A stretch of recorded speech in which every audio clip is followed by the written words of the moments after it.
दोस्तों, माफियाओं की लव स्टोरी वाली सीरीज अभी आप लगातार देख रहे हैं। इस सीरीज में हमने आपको श्री प्रकाश शुक्ला और मुन्ना बजरंगी की लव स्टोरी को सुना दिया है। अगर आप उन दोनों वीडियोस को अभी तक नहीं देखे हैं तो जल्दी से चैनल पर जाकर देख लीजिए। यकीन मानिए ये वीडियोज आपको काफी अच्छे लगने वाले हैं। आज के इस वीडियो में हम आपके लिए एक और लव स्टोरी लेकर आए हैं और आज की कहानी है अशरफ अहमद और जैनब फातिमा की। अगर आप भूल रहे हैं तो हम आपको याद दिला दें कि अशरफ अतीक अहमद का सगा भाई था जो उसी के साथ 15 अप्रैल 2023 को मारा गया। हम आपको अतीक अहमद के बारे में कई किस्से सुना चुके हैं, साथ में उसकी पत्नी शाइस्ता परवीन की भी और उन दोनों के लव स्टोरी की भी। लेकिन आज थोड़ी सी बात अशरफ की भी कर लेते हैं, क्योंकि अशरफ ही वह वजह रहा जिसके लिए अतीक ने पहला बड़ा क्राइम किया था। उस पूरी कहानी को देखने के लिए आपको अतीक अहमद की बायोग्राफी वाला वीडियो देखना होगा, जिसका लिंक हम ऊपर के आई बटन में दे रहे हैं। तो चलिए अब ज़्यादा देरी नहीं करते हैं और आपको सीधे अशरफ और जैनब की प्रेम कहानी पर लेकर चलते हैं। हेलो एंड नमस्कार, मेरा नाम है प्रशांत और आप देख रहे हैं बेजोड़जोड़ा.com का यूट्यूब चैनल। अशरफ अतीक अहमद का छोटा भाई था। बचपन से ही वह अपने बड़े भाई अतीक के साये में पला और बढ़ा। अतीक अहमद ने ही अशरफ को राजनीति में उतारा और उसे विधायक बनाया। जब वह पहली बार अशरफ को विधायक बनाने से चूक गया था तो तत्कालीन विधायक राजू पाल को मरवाकर सीट ही खाली करवा दिया। इसलिए ऐसा कहा जा सकता है कि अशरफ की वजह से ही अतीक ने राजू पाल हत्याकांड को अंजाम दिया था। आप राजू पाल हत्याकांड की पूरी कहानी को इस वाली वीडियो में विस्तार से ऊपर के आई बटन पर क्लिक करके देख सकते हैं। खैर, ये तो हो गई इन दोनों भाइयों की क्राइम कुंडली, जिसके बारे में हम पहले ही कई वीडियोस में आपको बता चुके हैं। अब बात करते हैं अशरफ से जैनब की हुई शादी की। साल 2003 में अतीक अहमद की पत्नी शाइस्ता परवीन ने ही अशरफ के लिए लड़की चुनी। नाम था जैनब फातिमा। जैनब इतनी खूबसूरत थी कि अशरफ को एक नज़र में पसंद आ गई।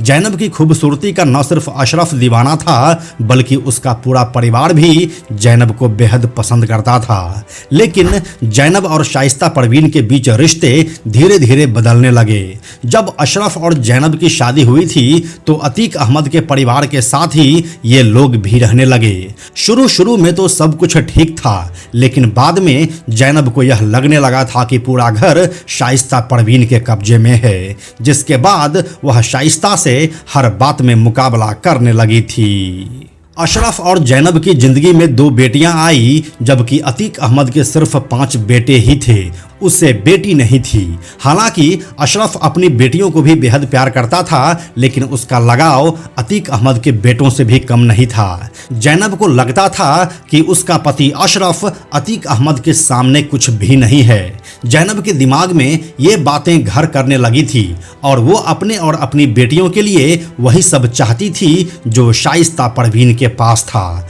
और जैनब की यही सोच उस परिवार के भीतर कलह की वजह बन रही थी।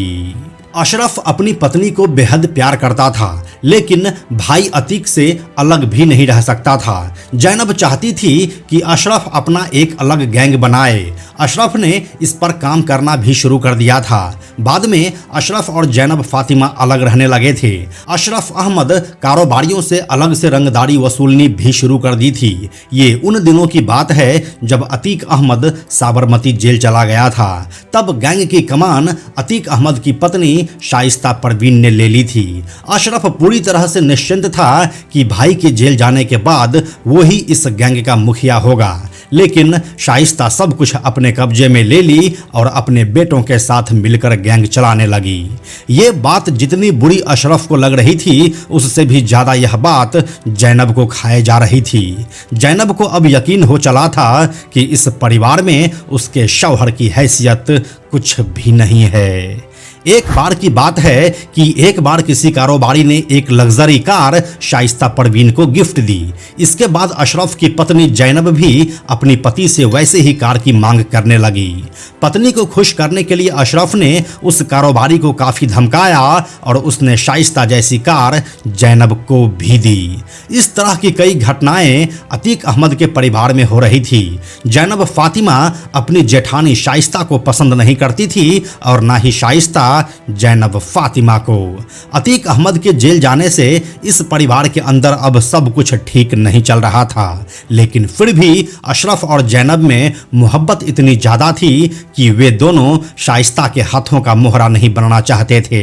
अशरफ भले ही अपने भाई अतीक अहमद के लिए कुछ भी करने को तैयार था, लेकिन यही बात शाइस्ता परवीन और उनके बच्चों के साथ लागू नहीं होती थी। अशरफ और जैनब करीब 20 साल तक एक दूसरे के साथ रहे। अशरफ की हत्या से पहले जैनब ने अपनी पति की सुरक्षा के लिए पुलिस की शरण भी ली थी।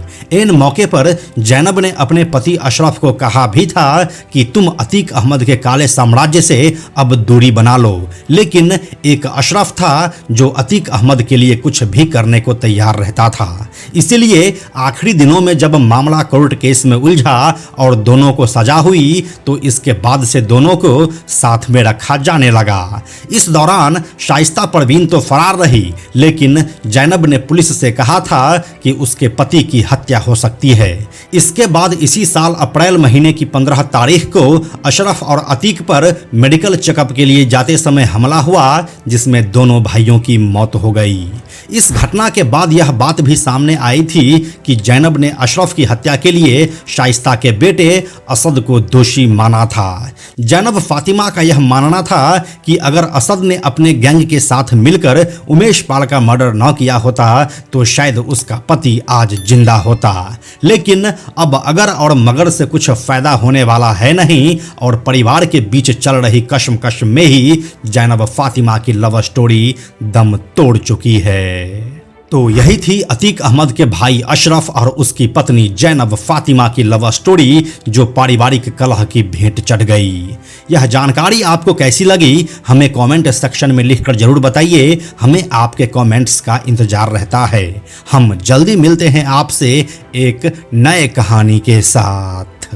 अंत में एक और ज़रूरी बात, हमने बेजोड़ जोड़ा का एक टेलीग्राम चैनल भी बनाया है जहां आपको हमारे सारे वीडियोस के लिंक सबसे पहले मिल जाएंगे। इसलिए आप लोग टेलीग्राम पर भी हमसे जुड़ें। टेलीग्राम पर हमसे जुड़ने के लिए सिंपली आप टेलीग्राम ऐप के सर्च में जाकर बेजोड़ जोड़ा लिखिए और चैनल पर जाकर ज्वाइन बटन क्लिक कर दीजिए। आप हमसे जुड़ जाएंगे। यह वीडियो अगर आपको पसंद आया तो इसे लाइक और शेयर जरूर करें। आने वाले वीडियोज़ के लिए बेजोड़ जोड़ा को सब्सक्राइब करके बेल आइकन को टच करना ना भूलें। Thank you so much.